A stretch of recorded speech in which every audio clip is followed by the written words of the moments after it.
Hello friends, तो कैसे हैं आप सभी लोग। स्वागत है आपका आज हमारे यूट्यूब चैनल पर। आज हम आपके लिए प्रीवियस ईयर क्वेश्चन पेपर लेके आए हैं जो कि एमएससी थर्ड सेमेस्टर का है 2025 का। ये बॉटनी का पेपर है, पेपर 4। पेपर का नाम है conservation and utilisation of plant resources. ये इस 40 मार्क्स का होता है और इसके लिए आपको 3 घंटे का समय मिलता है। ये छिंदवाड़ा यूनिवर्सिटी का पेपर है, ठीक है। तो ये हम आपको आज पेपर का पैटर्न बताने के लिए वीडियो लाए हैं क्योंकि आपको पता चल सके कि ये पेपर कैसा आता है, ठीक है। ये एमएससी बॉटनी का पेपर है। तो आइए हम आपको बताते हैं कि किस तरीके से पेपर आता है, कितने ऑब्जेक्टिव आते हैं, कितने मार्क्स के क्वेश्चन आते हैं और टोटल कितने क्वेश्चन आते हैं। तो आइए वीडियो को आगे बढ़ाते हैं। तो हम आपको सबसे पहले बता दें कि इसमें 5 ऑब्जेक्टिव पूछे जाते हैं जो 1 मार्क्स के होते हैं, टोटल 5 मार्क्स के होते हैं। तो इसमें जो फर्स्ट ऑब्जेक्टिव पूछा गया था, इसमें पूछा गया था जैव विविधता हॉटस्पॉट की अवधारणा किसके द्वारा प्रस्तावित की गई है।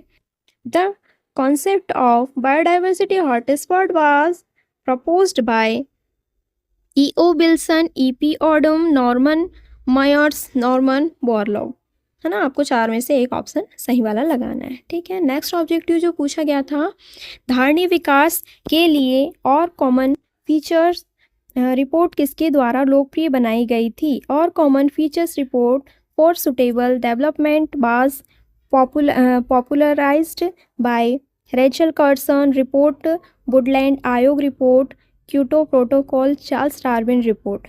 नेक्स्ट ऑब्जेक्टिव जो पूछा गया था, प्रसिद्ध बिश्नोई आंदोलन किस पौधे की संरक्षण में संबंधित था।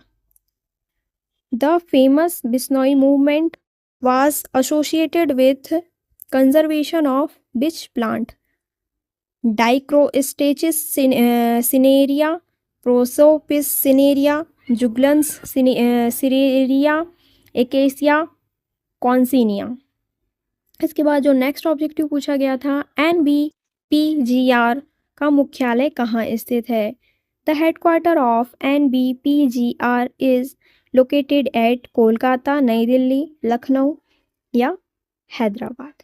नेक्स्ट ऑब्जेक्टिव जो पूछा गया था, इसमें महासागरीय अम्लीयकरण निम्नलिखित कारणों से होता है। ऑक्सन एसिडिफिकेशंस ऑक्योर्स ड्यू टू समुद्री जैव विविधता में वृद्धि, नदियों में खनिजों का प्रवाह, ऑक्सीजन के स्तर में कमी, महासागरों में अत्यधिक कार्बन डाइऑक्साइड का घुलना, ठीक है। अब ए सेक्शन खत्म होते हैं, आते हैं बी सेक्शन पे। बी सेक्शन में आपको शॉर्ट क्वेश्चन पूछे जाते हैं 5, जो 2 मार्क्स के होते हैं। टोटल 10 मार्क्स के क्वेश्चन इसमें पूछे जाते हैं, ठीक है। तो हम आपको जो फर्स्ट यूनिट से जो फर्स्ट क्वेश्चन पूछा गया था वो बताते हैं। भारत में पादप जैव विविधता के लिए प्रमुख खतरे क्या हैं, संक्षेप में समझाइए। What are the major threats to plant biodiversity in India, explain in brief. इसके अथवा में जो क्वेश्चन पूछा गया था, मृदा प्रदूषण नियंत्रण के लिए प्रयुक्त किन्हीं 4 पौधों के वनस्पतिक नाम लिखिए। Right the botanical name of any 4 plant used for soil pollution control, ठीक है। नेक्स्ट क्वेश्चन पूछा गया था, जैव विविधता सूची की अवधारणा और इसके महत्व को संक्षेप में समझाइए। Briefly explain the concept of biodiversity inventory and its significance. इसके अथवा में जो क्वेश्चन पूछा गया था, किन्हीं 4 गैर कास्ट वन उत्पादों और उनके उपयोग का उल्लेख कीजिए। Mention any 4 non would forest प्रोडक्टेड and there uses, ठीक है। नेक्स्ट क्वेश्चन जो पूछा गया था 2 मार्क्स का, क्रायो प्रिजर्वेशन को जैव विविधता के लिए अनुवांशिक बीमा पॉलिसी क्यों माना जाता है, संक्षेप में समझाइए। Why is cryopreservation considered a genetic insurance policy for biodiversity, explain in brief। इसके अथवा में जो क्वेश्चन पूछा गया था, सामाजिक वानिकी कार्यक्रम की सफलता के लिए सामुदायिक भागीदारी क्यों आवश्यक है, संक्षेप में समझाइए।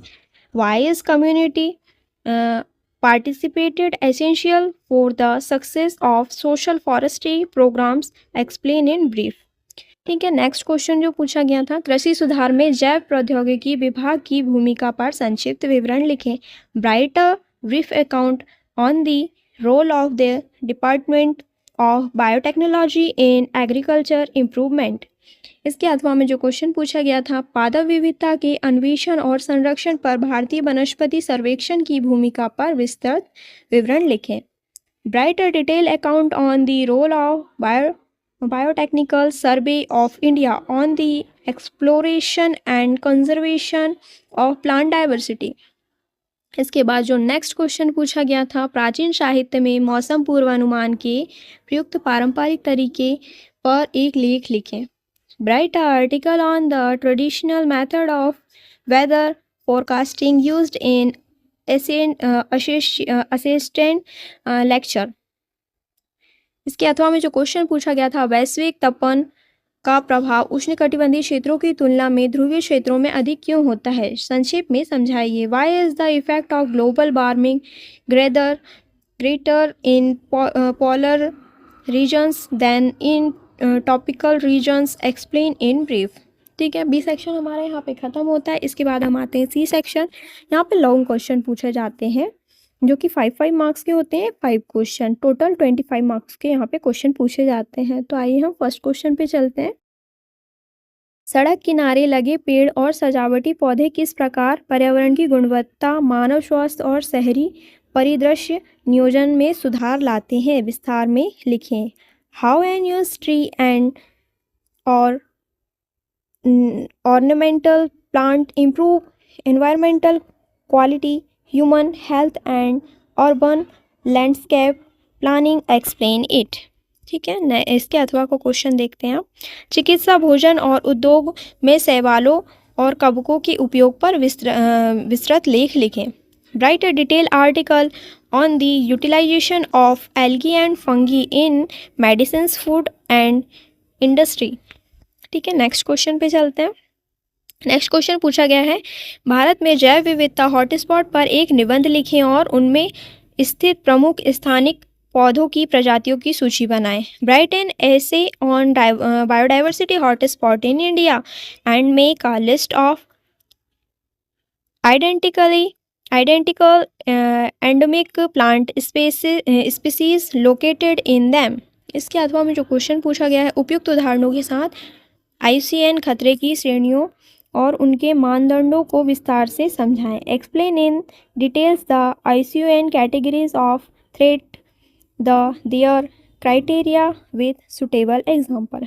नेक्स्ट क्वेश्चन जो पूछा गया था, यदि इन सीटू संरक्षण को अधिक प्रकृति और प्रभावी माना जाता है तो हमें एक्स सीटू संरक्षण विधियों की आवश्यकता क्यों है, उपयुक्त उदाहरण सहित व्याख्या कीजिए। In situ conservation in considered more natural and effective, why do we need ex situ conservation method, explain with suitable example। इसके अथवा में क्वेश्चन पूछा गया है, सामाजिक वनीकरण का उद्देश्य प्राकृतिक वनों पर दबाव कम करना है, फिर भी वनों की कटाई जारी है। इस विरोधाभास के कारणों का विश्लेषण कीजिए और सुधारात्मक रणनीति समझाइए। ठीक है, इसको इंग्लिश में बोला गया है, social forestry aims to reduce pressure on nature forest eight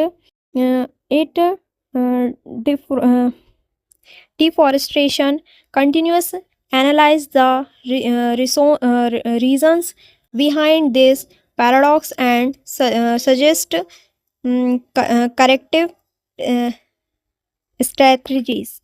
पादप विज्ञान में अनुसंधान में जैव प्रौद्योगिकी विभाग के योगदान पर विस्तृत लेख लिखें। ठीक है, bright details account on the contribution of department of biotechnology in the field of research in plant science. इसके अथवा में जो क्वेश्चन पूछा गया था, भारत में प्रथम हरित क्रांति के योगदान की आलोचनात्मक व्याख्या करते हुए ऐसी दूसरी हरित क्रांति की संकल्पना सुझाएं जो तुलनात्मक अधिक प्रभावशाली हो। Critically interpreting the contribute of the first green revolution in India and suggest the concept of a second green revolution which would be comparatively more effective. ठीक है, नेक्स्ट क्वेश्चन जो पूछा गया था, फाइटो रेमेडिएशन तकनीक को पारंपरिक तरीकों की तुलना में पर्यावरण अनुकूल और अधिक लागत प्रभावों क्यों माना जाता है, विस्तार से लिखें। By phytoremediation we considered eco friendlier and more cost effective than conservation method, explain in it in details। इसके अथवा में जो क्वेश्चन पूछा गया था, ओजोन क्षरण के कारण बढ़ी हुई यूवी बी विकिरण फसल की पैदावार, मानव स्वास्थ्य और स्थलीय जीवन को कैसे प्रभावित कर सकती है, विस्तार में लिखें। How increased UV B radiation due to ozone depletion can effect the crop yield, human health and terrestrial life, explain it in details. ठीक है, इस तरीके से पूरे क्वेश्चन हमारे कंप्लीट होते हैं और इस तरीके से हम आपको बताते हैं कि कैसा पेपर आता है। और अगर आपने वीडियो हमारी देखी है, तो अगर आपको हमारी वीडियो अच्छी लगी तो प्लीज़ हमारे चैनल को सब्सक्राइब, कमेंट और वीडियो को लाइक ज़रूर कीजिएगा। हम इसी तरीके के पेपर आपके लिए, इसी तरीके के वीडियो लाते रहते हैं। और वीडियो में हम आपको बता सकते हैं कि पेपर का पैटर्न कैसा आता है। पेपर हिंदी में, इंग्लिश में, किसी भी तरीके से आ सकता है। टोटल इंग्लिश में भी आ सकता है पेपर, ऐसा ज़रूरी नहीं है कि पेपर हिंदी में ही आए या इंग्लिश में ही आए। ठीक है, अगर आपको वीडियो अच्छी लगी हो तो प्लीज़ हमारे चैनल को सब्सक्राइब ज़रूर कीजिएगा। Thank you.